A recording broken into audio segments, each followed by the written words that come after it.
Welcome one and all, Nyanko here, and today I'm here to talk about a book I just finished reading called The Woman in the White Kimono.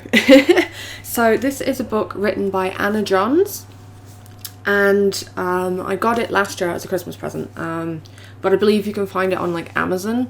So yeah, definitely, if you are interested, go to Amazon, buy it, support the author, and give it a read. But to entice you to give it a read, let me just tell you what the premise of the story is. So the story kind of switches between the past and the present, and it centres around a reporter, Tori Kovac, in the present day, who is entranced by her father's old stories about his time in Japan, and that's what all she thinks they are, is that they're stories. But as she's helping him through cancer and basically trying to help set up his end-of-life affairs and things, she starts to find out that the stories that she thought were that stories might actually have more meaning and truth behind them than she first believed. And then it cuts to the past, and you have Naoko and you have Hajime, who are two in-love teenagers who are desperate to get married. Now Naoko is trying to convince her family that she needs to marry Hajime and he is her pick, but they want her to marry Satoshi, who is their pick and would be much better for their business if she did.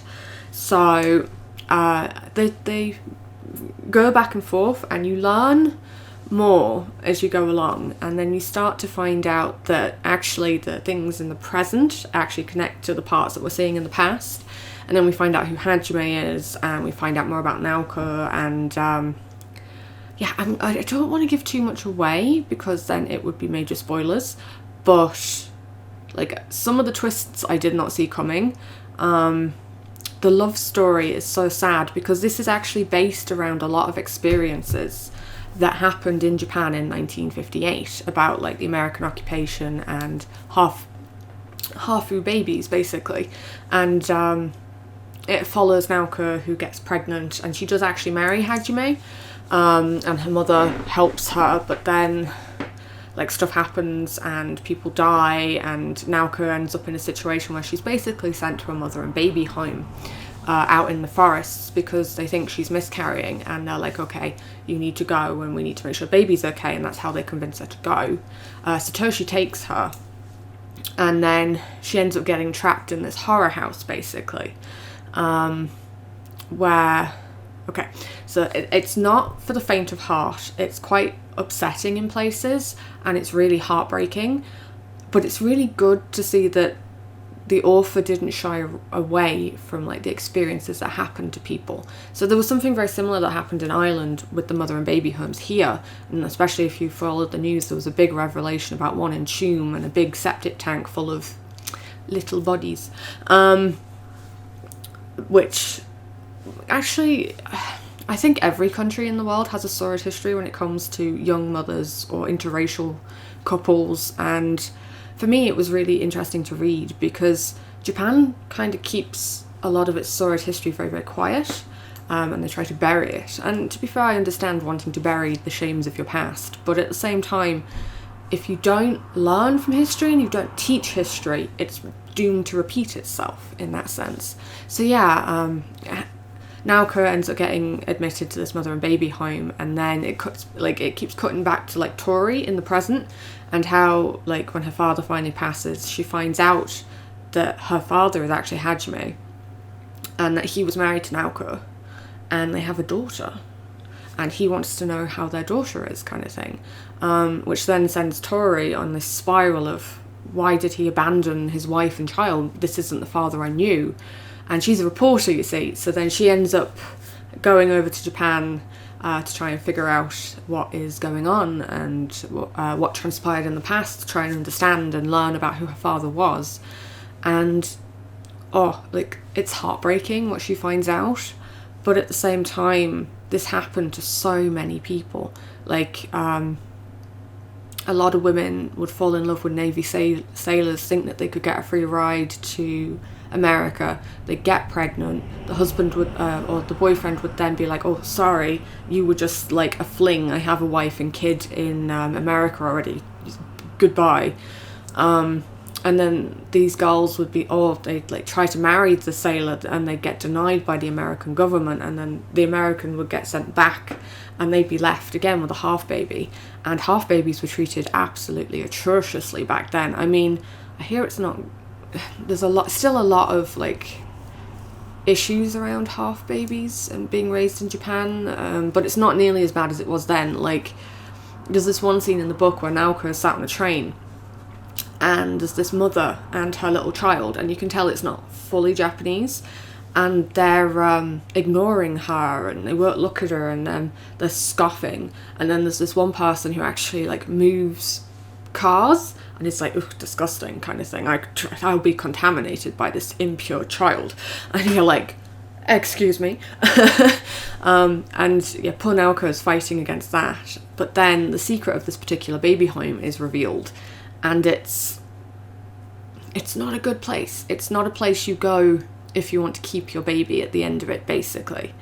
And I won't go into full details, but you know, definitely read the book. But yeah, it just follows their story. So like Naoko makes friends with some of the other girls in there, and they all make a pact, and they're like, we have to escape, blah blah blah, because they don't want what's happened to the other babies to happen to theirs. And then there's a part where, oh no, I won't spoil that because it's a good read. But yeah, there's escape attempts, there's, you know, mutiny against the house mother, like the past gets revealed, Tori gets her answers. They might not necessarily be the answers you were wishing for, but I really like that sometimes in books, when you go through and it's not the ending that you were like, yes, this is, you know, this is what I wanted, it's the Hollywood ending kind of thing. Because when I got the book, I actually thought it was going to be, the ending was going to be that Naoko and Hajime would be reunited at the end, and that it would be like a sweet love story if they finally get their happily ever after together. But that wasn't the case either, and it's interesting. Oh, it's such a good read. Like, it's well written, there's not many plot, like, I don't think there's any plot holes. It makes you feel like all the feels, I can tell you that now. Anna John's, like, hands down, lady is a great writer. Now, I did get it for Christmas last year, and it's taken me a while to read it, because I kept getting to parts where I was like, no, I don't want to know more. No, I'm happy. No, I'm going to cry. And then I come back to it and be like, no, I don't want to. So, like, kudos to her for being so good that it made me desperately want to read it to find out more, but at the same time I was like, I'm going to be heartbroken. No, don't do this to me. But yeah, so I would definitely recommend giving it a read. Just pick it up on Amazon. You can probably find it on Book Depository or in Eason's. I'm actually not sure if it's self-published or not. Like, I know it's done by Legend Press. I don't know if you can see the back. Legend Press. But yeah, basically, I can actually read you the back. Just, I probably should have done that at the beginning. But yeah, it's Japan, 1957. 17-year-old Naoko Nakamura's prearranged marriage secures her family's status in their traditional Japanese community. However, Naoko has fallen for an American sailor, and to marry him would bring great shame upon her entire family. When it's learned Naoko carries the sailor's child, she's cast out in disgrace and forced to make unimaginable choices with consequences that will ripple across generations. America, present day. Tori Kovac, caring for her dying father, finds a letter containing a shocking revelation. Set out to learn the truth, Tori's journey leads her to a remote seaside village in Japan, where she must confront the demons of the past to pave a way for redemption. Inspired by true stories, The Woman in the White Kimono illustrates a searing portrait of one woman torn between her culture and her heart, and another woman on a journey to discover the true meaning of home. So yeah, that's the back of it. That's why I got really intrigued. So yeah, like I said, I thought it was going to end with Tori like going overseas, finding Naoko, bringing Naoko over to her father, and them getting to be together for the short time he had left. And no, it was not. It was not that. But I have to admit, the ending that I got, while very, very sad, well, for me, I felt it was really, really sad. It was kind of beautiful, and it was amazing, and it showed like just how hard it was to navigate the world then, you know. And it is, not everything has a happy ending. Not everyone gets there happily ever after, you know. People have to make choices, have to commit to them, you know. Life is tough and it kicks you when you're down. But yeah, I really enjoyed this book. Like I said, it made me want to binge read it, but at the same time it was like, I cannot have my heart broken again. Please stop.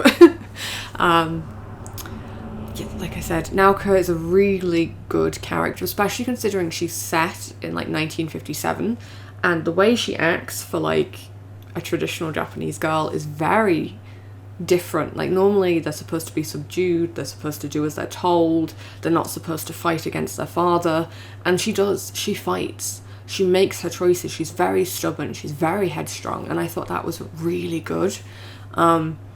But at the same time, she's scared. She's 17. She's afraid, you know?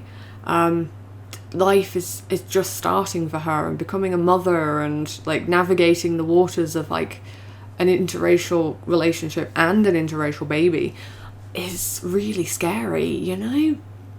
And that resonated with me quite a bit. You know, having to step out on your own and having consequences come, and, you know, the responsibility of adulthood hit you way earlier than you were expecting it to, you know? So yeah, just, Tori as well was very inquisitive, very, like, I have to know, even if it breaks my heart, you know? Again, strong, independent, quite stubborn lady. And it's interesting to see her determination paved the way for the results. So yeah, not much more I could say on it, really. Just go buy it, go read it. Tell me what you thought of it down in the comments. If you've already read it, that would be great to know. But yeah, other than that, kittens, much love. Take care of yourselves. Remember, eat something, drink something, take your meds if you need to. And I will see you next time. Au revoir.